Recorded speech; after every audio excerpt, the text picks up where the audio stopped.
স্বাগতম জানাই episode number 4-এ চলচ্চিত্রের টেকনিক ও টেকনোলজিতে। আজ আমরা যে বিষয়টিতে পডকাস্টিং করব সেটি হলো তথ্য ও কাহিনীচিত্র। তথ্য ও কাহিনীচিত্রের মধ্যে যে একটা পার্থক্য আছে তা কিন্তু সকলেই স্বীকার করেন, কিন্তু একই মাপকাঠিতে উভয়ের মূল্যায়ন করা এবং উভয়ের উপর একই দায়িত্ব আরোপ করার একটা প্রবণতাও লক্ষ্য করা যায়। প্রথমে যে পার্থক্যটি মেনে নেওয়া হয়েছিল, এই প্রবণতায় কার্যত তাকেই অস্বীকার করা হচ্ছে। এই দুই নামে পার্থক্য যতটা স্পষ্ট মনে হতে পারে, আসলে কিন্তু তা নয়। তথ্যচিত্র পরিচালক তার তথ্য পরিবেশনের উদ্দেশ্যে কোনো কাহিনী অবলম্বন করতে পারেন। অন্যদিকে কোনো বিশেষ যুগ বা পরিবেশের সবচেয়ে তন্নিষ্ঠ পরিচয় প্রায়ই কাহিনীচিত্রে ধরা পড়ে। নানা ধরনের তথ্য ও কাহিনীচিত্র আছে। কিছু ছবিকে আবার বলা যায় দুইয়ের মিশ্রণ, যেমন মিডিয়াম কুল ছবিতে কাহিনীচিত্রের মধ্যেই ব্যবহার করা হয়েছে একটি দাঙ্গার প্রত্যক্ষ চিত্রায়ন। পটেমকিন নামে ছবির শেষ সিকোয়েন্সেও কিছুটা নিউজরিল ব্যবহার করা হয়েছে, তার কিছুটা প্রমাণ পাওয়া যায়। তাহলে পার্থক্য করা কেন? মানে তথ্য ও কাহিনীচিত্র, এই দুটো জিনিসের মধ্যে পার্থক্য কেন করা হয়? সমালোচক বা তাত্ত্বিকেরা এই পার্থক্য তৈরি করেননি, কিন্তু নানা ছবির আবির্ভাবেই এই স্বতন্ত্রতা ধীরে ধীরে কালে কালে প্রতিষ্ঠিত হয়েছে। কাজেই তথ্য কাহিনীচিত্র কিন্তু সেপারেট, মানে আলাদা ভাব বহন করে। তথ্যচিত্রের নানান সংখ্যা দেওয়া যায়, সবগুলিই চিত্র নির্মাণের কর্মসূচি স্বরূপ। জন ভিগোর মতে তথ্য নির্ভর দৃষ্টিভঙ্গি ছাড়া আর কিছুই নয়। জন গ্রিয়াসনের মতে বাস্তবের সৃষ্টিধর্মী ব্যবহার। পল রথারের মতে বাস্তব জীবন, মানে জনজীবনের সৃষ্টিধর্মী ও সামাজিক তাৎপর্যমণ্ডিত ব্যাখ্যাকল্পে ফিল্ম মাধ্যমের ব্যবহার। এটি তার একটি ডকুমেন্টারি ফিল্মস বইটির উপনাম হিসাবে ব্যবহৃত করেছিলেন। অপরদিকে কাহিনীচিত্র প্রসঙ্গে পুদভকিন বলেছেন, বাস্তবতাকে যথাযথভাবে নকল করলে তোমার কোনো লক্ষ্যভেদী থাকবে না। অর্থাৎ মনে হয় তথ্য ও কাহিনীচিত্র উভয় ক্ষেত্রেই মাল মশলাকে খানিকটা বুদ্ধি খাটিয়ে সাজাতে হয়। বাস্তব পৃথিবীর সঙ্গে ফিল্মের সাদৃশ্য বা আপাত সাদৃশ্য থাকলে এতই অগভীর যে তার ভিত্তিতে এই দুই শ্রেণীর মধ্যে পার্থক্য নির্দেশ করা যায় না। যেমন ধরুন, হিরোশিমা মান অ্যামিউর এর কোনো তথ্যচিত্রের মতোই যুদ্ধের পরিণামকে চিত্রিত করেছে, তবুও এটি একান্তভাবেই কাহিনীচিত্র। যুদ্ধোত্তর ইতালীয় বাস্তবের প্রেক্ষাপটে বাইসাইকেল থিভস সম্পর্কেও একই কথা বলা যায়। এই বাইসাইকেল থিভস মুভিটা সম্পর্কেও কিন্তু একই বক্তব্য বলতেই হয়, কারণ এই মুভিটাও ইতালির বাস্তবতার পরিপ্রেক্ষিতে এক যুদ্ধোত্তর পরিণতির ফলকে দেখানো হয়েছে এই মুভিতে। আবার চলচ্চিত্রের নাট্যগুণ ধরেও এই দুই শ্রেণীর চলচ্চিত্রের মধ্যে ভেদরেখা টানা যায় না। তার কারণ হচ্ছে তথ্যচিত্র ও কাহিনীচিত্র একই নাটকীয় গড়ন ব্যবহার করতে পারে। সংক্ষেপে বলতে গেলে তথ্যচিত্রের এমন কোনো বিশেষ নন্দনতত্ত্ব নেই যা কাহিনীচিত্র থেকে তার স্বতন্ত্রকে প্রতিষ্ঠা করতে পারে। তবু এই দুই জাতের ছবির পাশাপাশি অবস্থান কিন্তু একদম অনস্বীকার্য। এবার কয়েকটি পার্থক্য সাজিয়ে বলা হচ্ছে। এই দুই তুলনার ক্ষেত্রে তথ্যচিত্রের শ্রেণী থেকে বিজ্ঞাপনী চিত্র, বিজ্ঞান বিষয়ক চিত্র, ভ্রমণচিত্র, সংবাদচিত্র এবং শিক্ষামূলক তথা প্রশিক্ষণমূলক ছবিগুলি বাদ দিয়ে রাখা হয়েছে এই নিচের তথ্যগুলি থেকে। দুই শ্রেণীর অন্তর্গত শ্রেষ্ঠ দৃষ্টান্তগুলির মধ্যেই তুলনাক্রমে সমাধা করা হয়েছে, কিন্তু প্রায় সবই আর্ট ফিল্ম বা শিল্পমূল্য সম্বন্ধিত ছবির পর্দায় পড়ে। এই তালিকায় অবশ্য কিছু ওভারল্যাপিং ঘটবেই, অর্থাৎ উভয়ের মধ্যেই একই লক্ষণ দেখা যাবে, এরকম উদাহরণ পাওয়া যাবে। প্রথমত আসি তথ্যচিত্রে। তথ্যচিত্রের বৈশিষ্ট্যগুলির মধ্যে হলো চলচ্চিত্র ব্যবসায়ের বাইরে তথ্যচিত্র অপেক্ষাকৃত কম খরচে তৈরি করা যায়, মুখ্যত কোনো ব্যবসায়িক উদ্দেশ্য সাধন তৈরি নয়। চিত্র নির্মাতার উপর বাস্তবের অভিঘাতের পরিণামে এ জাতীয় চিত্রের জন্ম হয়, অর্থাৎ তথ্যচিত্রের জন্ম হয়। তথ্যচিত্র বাস্তব নাও হতে পারে, কিন্তু বাস্তবের বাহন। বাস্তবকে দর্শনের সামনে হাজির করে বাস্তবকে ছুঁড়ে দেয় দর্শকের নাকের ডগায়। তথ্যচিত্র ভাষা হিসেবে চলচ্চিত্রের ব্যবহার প্রকট করতে পারে। কতটা আপাত বা বাস্তানুগত তারই ওপর এ জাতীয় ছবির বিশ্বাসযোগ্যতা নির্ভর করে। তথ্যচিত্রের বিশ্বাসযোগ্যতা নির্ভর করে বাস্তবানুগতার ভিতরে। তথ্যচিত্র কিন্তু চিন্তা নির্ভর, পরিচালকের কর্তৃক সীমিত, স্বপ্নের মতো নয়। অপরপক্ষে এবার আসি কাহিনীচিত্রের বৈশিষ্ট্যগুলির মধ্যে তুলনামূলক পার্থক্য আলোচনাতে। কাহিনীচিত্র পরিচালকের চলচ্চিত্রের ব্যবসায়িক ব্যবস্থার মধ্যে মুখ্যত ব্যবসায়িক উদ্দেশ্যে ব্যয়বহুল প্রযোজনা মাত্র। চিত্র নির্মাতার নিজস্ব তাগিদে তৈরি হয় কাহিনীচিত্র, নিজস্ব বাস্তবতায় সমৃদ্ধ, দর্শককে বাস্তবের দিকে টানে এবং বাস্তবের সঙ্গে তার পরিচয় ঘটায়। চলচ্চিত্রকে কাহিনীচিত্র আসলে ভাষা হিসাবে ব্যবহারের প্রচেষ্টা অকপট। ছবির বিশ্বাসযোগ্যতা নির্ভর করে তার অন্তর্নিহিত সঙ্গতির ওপর এবং তার তাত্ত্বিক ঘনত্বের ওপর।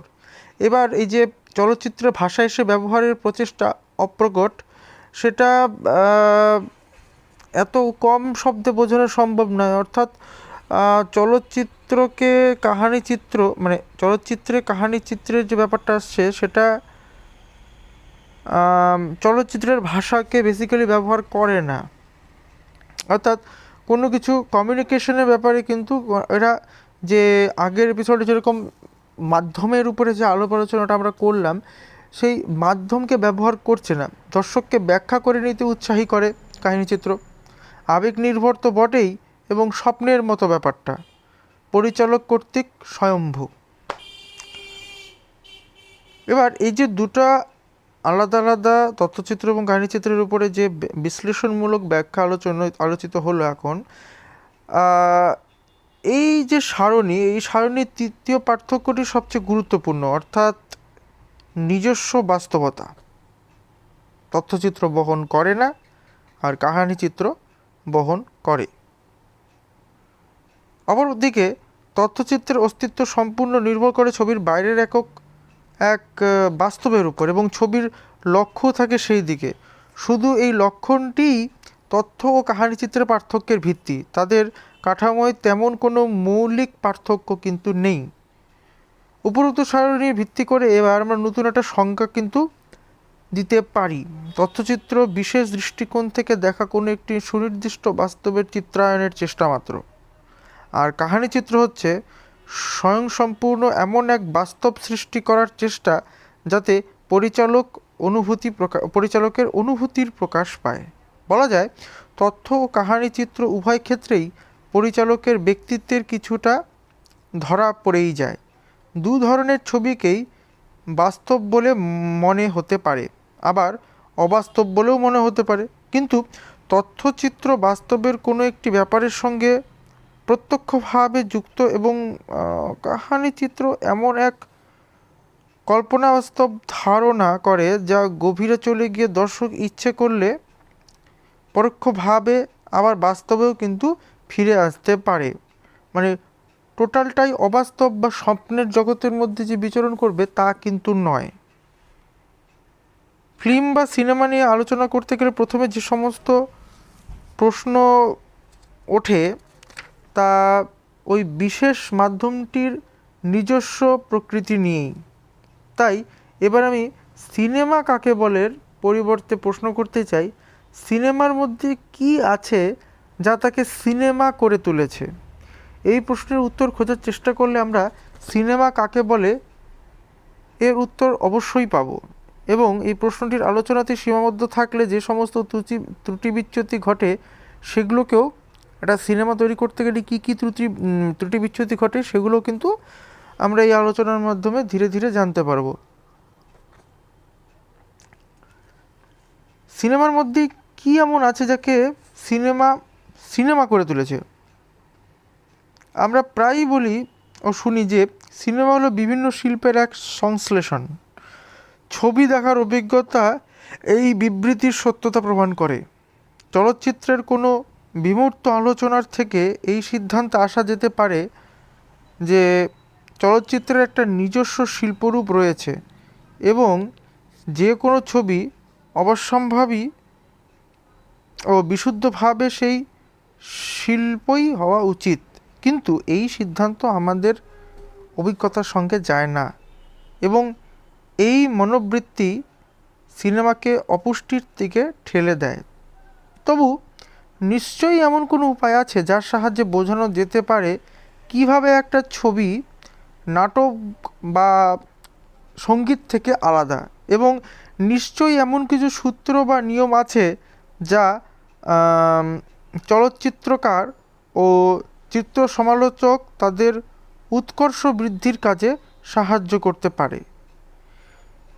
কিসের জন্য একটা ফিল্ম হয়ে ওঠে সিনেমা, এটা আরও বিশ্লেষণধর্মী আলোচনার সাহায্যে একটু বুঝে নেওয়া যায়। অধিকাংশ ছবি গড়ে ওঠে গল্প, নৃত্য, সঙ্গীত, নাটক, আলোকচিত্র, চিত্রশিল্প, স্থাপত্য ও আরও একটা কিছু যা আমরা বলি সিনেমা, এসব নিয়ে।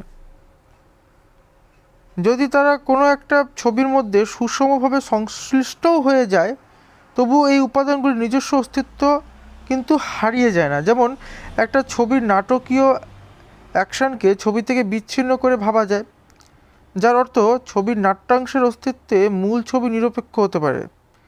ছবির নাট্যাংশের অস্তিত্ব মূল ছবির থেকে কিন্তু নিরপেক্ষ হতে পারে। এই একই কথা ছবির সংলাপের ক্ষেত্রেও সত্য ও আরও বেশি স্পষ্ট। ছবিতে ব্যবহৃত শব্দাবলী শব্দ হিসেবেই থেকে যায়। এর কারণ ছবিতে শব্দ ও বাক্য সিনেমার পক্ষে উপযুক্ত কোনো বিশেষ উপায়ে সৃষ্টি করা হয় না, অথবা অন্যভাবে বললে তাদের অস্তিত্ব প্রমাণের উপর নির্ভরশীল নয়।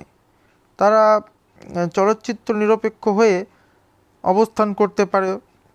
ফিল্মের পক্ষে প্রয়োজনীয় অন্যান্য উপাদান সম্পর্কে কথা কিন্তু বলা যায়। ফলে এটা আশ্চর্য নয় যে কোনো ছবিতে কোনো উপাদানের প্রাধান্য সেই অনুসারে ছবিকে সাহিত্যধর্মী, চিত্রধর্মী, নাটকীয় বা সঙ্গীত প্রধান আখ্যায়িত করতে পারে।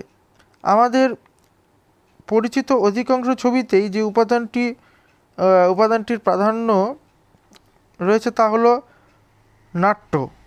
বহু লোকই এই স্বাভাবিকভাবে সিনেমাকে গল্পকথন বা নাটকীয় ক্রিয়াকলাপের চিত্রায়নের আধুনিক মাধ্যম হিসাবে গ্রহণ করে থাকেন। শ্রোতারা আপনারা মনে করতে পারবেন যে অ্যারিস্টটল ও ভরতমুনি উভয়েরই মতে নাটকীয় ক্রিয়াকলাপের চিত্রায়নই কিন্তু হলো নাটক। তাহলে এখন মূল যেটা লড়াই তা হলো নাটক ভার্সেস সিনেমা। এখন এই বিষয়টি মূলত দুটি প্রধান জিনিসের উপর ভিত্তি করে চলতে পারে।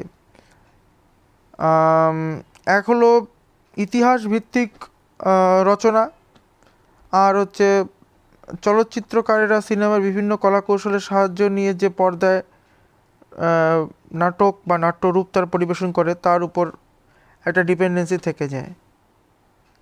যাই হোক, বৈজ্ঞানিক চিত্রই হোক কিংবা আর্ট ফিল্মই হোক কিংবা কল্পবিজ্ঞানের গল্পই হোক, নাটক ও সিনেমা কিন্তু দুটো আলাদা মাধ্যম। আমরা আমাদের পরবর্তী এপিসোডে এই টপিক নিয়ে কিন্তু আলোচনা করব, নাটক ও সিনেমা।